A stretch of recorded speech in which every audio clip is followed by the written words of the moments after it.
Hi all!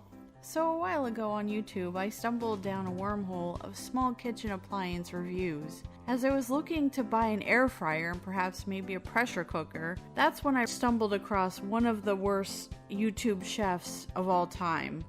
His name is Jack Scalfani, as I like to call him, Jack Salmonella Scalfani. I watch video after video of him butcher, sometimes quite literally, recipes. Imagine driving slowly past a multi-car pileup on the interstate. That's my face as I watched him teach the internet how to make partially cooked meals of varying types and taking awful and unneeded shortcuts to recipes that are already quick to prepare. The absolute horror of Jack's lazy man chefing, air quote, techniques to my boyfriend Tom. And now, since we can't unsee it, we are opening your eyes to it as well. I'm Michelle, and I welcome you to join us for this horrific journey, better known as Pink Chicken and the Lazy Man. Welcome back, ladies and gentlemen. Pink Chicken and the Lazy Man. Patent pending.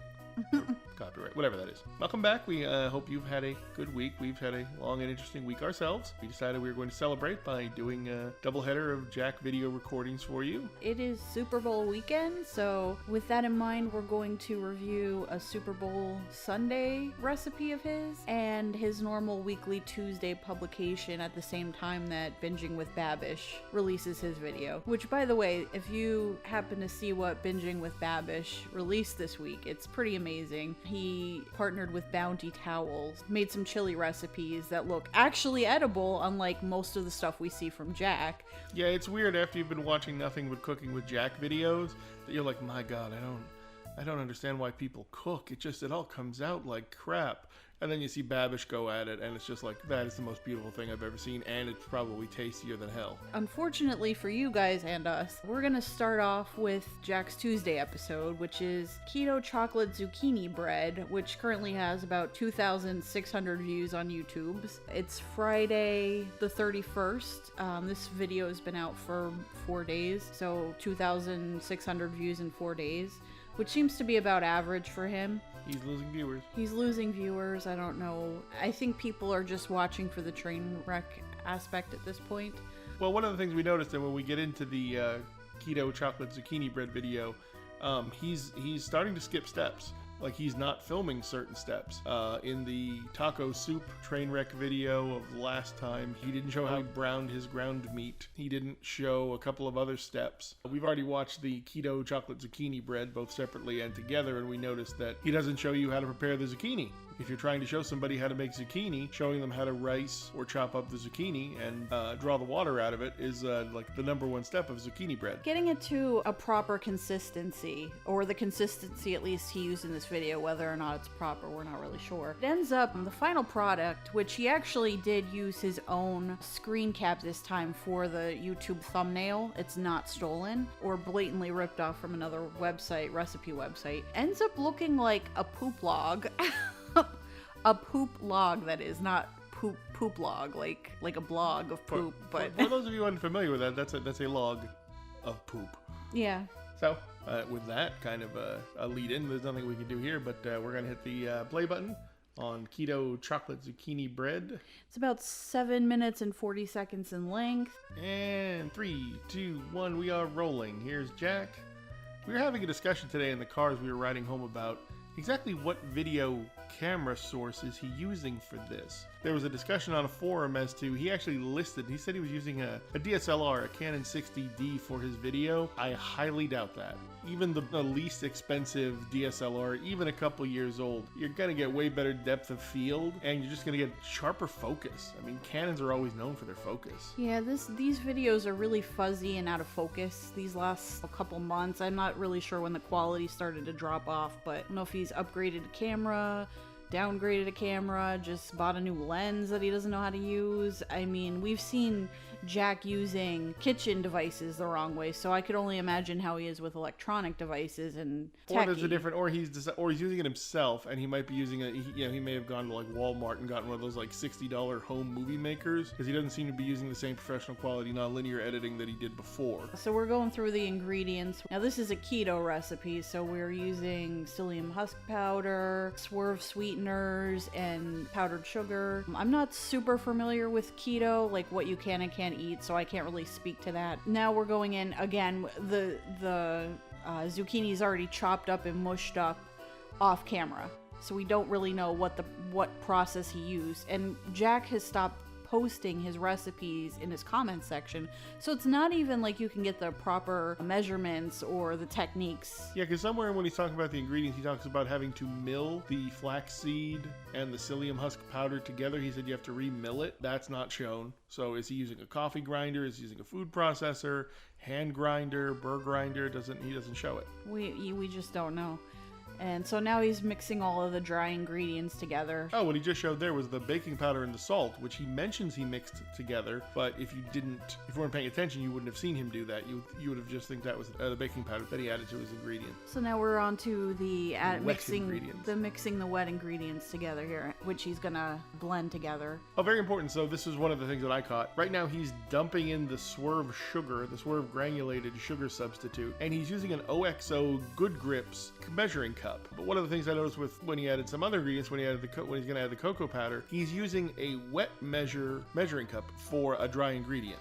And I honestly, I didn't know that there was a difference, because I know I had that same OXO or OXO Good Grips measuring cup, and I've used it for both wet and dry ingredients, but apparently there is a difference. So what he must be doing, see, if you notice, he's mixing the eggs and the wet ingredients together right now, and his cutting board looks like digital confetti. There's a lot of MPEG artifacting going on it, which doesn't make any sense. He's got the camera locked down on a tripod. There shouldn't be any of that. Look at the bowls. Look at the artifacting in the bowls. Yeah, it's kind of like watching a TV when it was snow, like when a channel you didn't get a channel and it was snow and SD. It looks like poor analog video reception, but yeah. How could that possibly be right. if he's shooting on a DSLR? And so we wondered maybe if he was using some kind of old style video cam, but the video is HD, like it's not 4:3, it's 16:9. It's just really poor quality. Like Yeah, at this point it's got to be something with the video editing settings. He's got to be stretching. Well, that's the other. You don't get this level of MPEG artifacting when he's in this quote-unquote wide shot. This is the camera tilted down, but it's moved in a little bit. Like a digital zoom or something almost. Like yeah. Overly zoomed. It's bad signal processing, but it's just, how would he even know to do that? Unless he's using the wrong settings inside a big NLE, like if he's using Resolve or Premiere, and he just doesn't know the settings. So now everything at this point is mixed together, and it looks like mush. Like brown mush, like poop. Literal poop.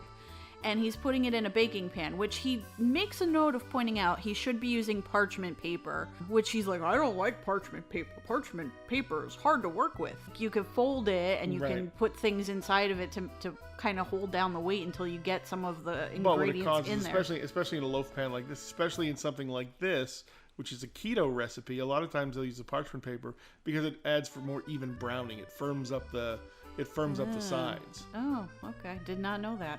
It will not happen here because he's not using parchment paper. And it looks like a silicone dish. Yeah. Like it's not a normal bread pan. Yeah, it's silicone, and then the bottom of it is flexible, so you can just pop it out. This is my favorite part. He's like, you can put on a few chocolate chips on the top, and then he bakes it, and when it comes out, it is completely covered in chocolate chips. Like he used the entire bag. And more, yeah. Oh my God. His wife, Tammy, suggests maybe you should sprinkle the top with powdered sugar. And I said, well, that's a keto no-no.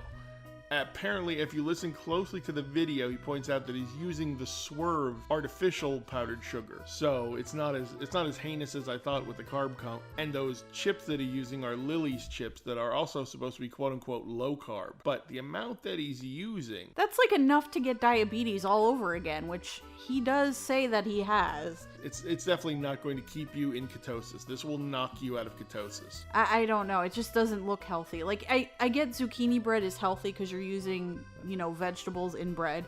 but the amount of other ingredients he puts in here to make it like a dessert almost bread or cake, or I'm not really sure what this is supposed to be, but it just makes it very unhealthy. Is cocoa powder like a keto thing? Is that considered not keto?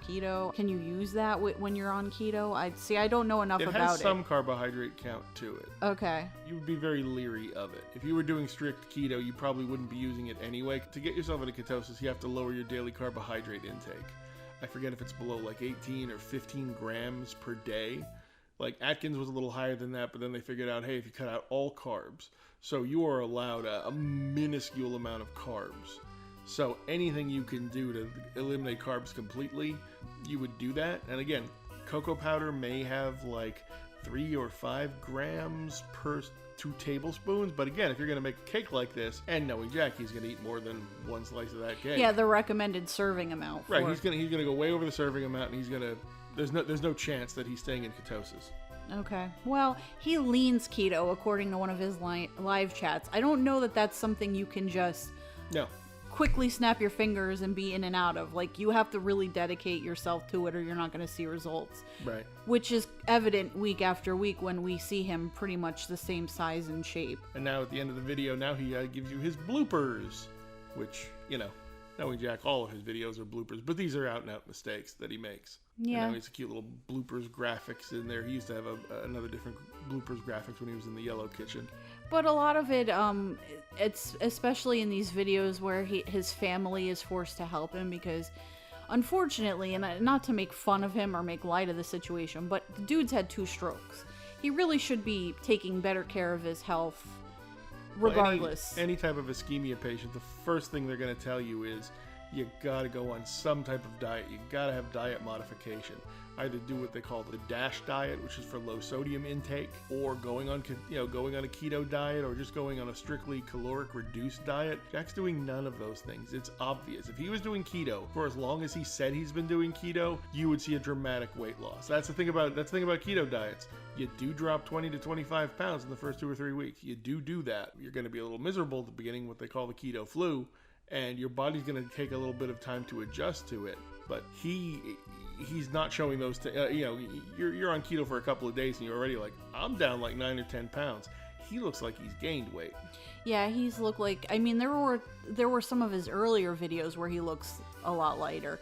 But ever since he announced that he was doing this keto thing, I'm not really sure when that was, but he has looked like he's actually gained weight, to be honest. One of the tragedies of trying to modify your eating behaviors is, they call it the diet soda syndrome, where people think, well, just because I'm drinking diet soda, think of all the calories I get to consume. And it's like, well, the point of drinking the diet soda as compared to regular soda is you're down to 1 or 0 calories. So that's 180 to 260 calories per serving you're saving.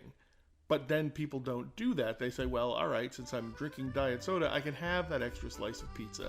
I can eat the whole sandwich. I can increase my portion because I'm not getting those empty calories from the sugary soda. And it's like, well, but you're not decreasing your overall caloric intake, which is required to do for if you really want to lose weight. So much more so with keto when you're trying to really control. If you're going on a keto diet, you know you're having a problem. And you know you want to take strict control over your diet. And just leaning keto doesn't make any sense. Well, that was, keto chocolate zucchini bread. Oh, it's bread. It's not a cake. I'm sorry. Well, it's got chocolate chips and powdered sugar on the top of it. That's cake. Yeah, I don't... Just because he does it in a bread pan, just because he does it in a bread loaf pan, it's cake. The way that it cuts, it looks like a cake. Like, it's so thick and dense like a cake. I mean, it doesn't look like bread should look, but I don't know. I don't like... It looks more like it would be a dense banana bread almost. Like, that kind of consistency. But I don't think I think it's more desserty than it is bread, but... It's like a zucchini or a banana bread. Yeah, but I don't even associate zucchini bread with dessert that closely. No, I don't think it is. And even if it is, I mean, you could do keto zucchini bread, I suppose, because you're using an almond flour or a non-gluten flour to kind of lower the count. But again, keto, you shouldn't be anywhere near bread if you're trying to do strict keto. I feel there are some keto bread recipes you can make, but even they'll tell you, like, look, you're not supposed to be eating this on, you can get away with it a little bit. But again, if you're trying to do strict keto, yeah, you can. Those breads have way less carbohydrate count than he did here. Well, I feel like he put so much other crap in this zucchini bread. He's made it so that he can't even taste the zucchini. Like, he's so opposed to eating a vegetable in bread-like product. And he mentioned that at the head of the video. He said, just dumps my wife brought me this zucchini bread recipe, and when I heard zucchini bread, I was going to throw up. Getting back to the bloopers, when his family starts helping him out in these videos, because he has the arm that doesn't function after his last stroke, and you'll notice it as you watch these videos that he clearly only has use over his one arm.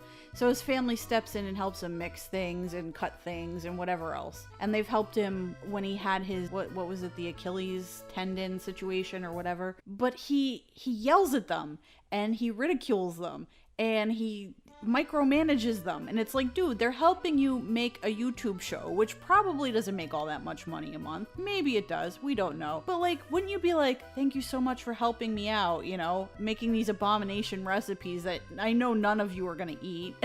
You can definitely tell there's attention there. You can definitely tell there's something going on there that's not as Pollyanna or as sweet as he likes to make it out. Oh, my loving son, and oh, my loving wife, and this and that. And it's like, you don't treat them well. No. I think we're going to end it here. So our next episode will be the abomination of his latest recipe, and we found 4 other ones. We were debating on which one, and then he released this one, and we're like, we got to do it. We got to do this one. So he messes this one up so badly, he messed the spelling up. Yes, and it's still, this was released a couple hours ago on Friday, January 31st, and he's left it up on YouTube for at least, I don't know, maybe 6 hours or so. So it's been spelled wrong for at least 6 hours, and I don't know. He has the comments turned off, so it's not like you could even correct him. And he has both of us blocked on Twitter still, so we can't correct him. But maybe by the time you watch this, it will be corrected. We will end the episode here, and please take a listen to our next episode when it comes out. Thank you very much.